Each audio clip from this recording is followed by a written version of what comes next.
In the last video, we calculated problem 3 of page 591, and you might not have seen the rule for how we got the answer we got.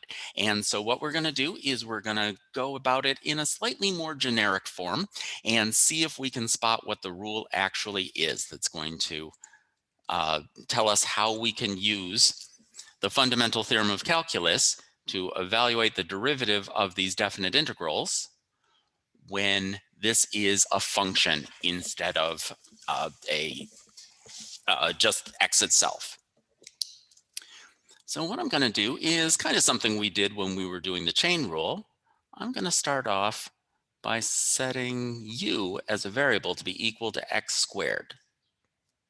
All right, so u is a function of x. And so big F of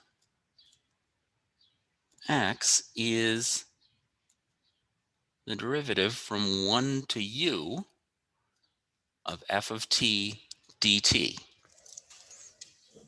So how can I evaluate this? Well, we're going from 1 to u here, so I can just use the fundamental theorem of calculus as I'm used to doing it. And so that is just equal to f of u. All right, so that's pretty cool.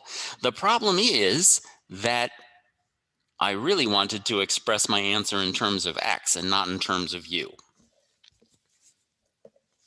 So when I calculate the derivative of f in terms of x, remember that what we need to do is we need to calculate the derivative of f with respect to u times du dx. This is what the chain rule tells us.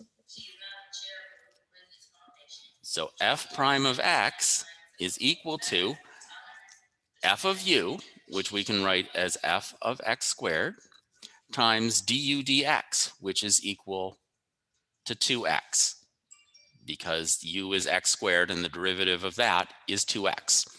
Okay, so let's put in f of x in this case. F of x was equal to x cubed. So that's x squared cubed times 2x. Once again, power of a power, we multiply the powers together. So that's x to the 6th times 2x. And that's how we would have gotten the answer of 2 times x to the 7th.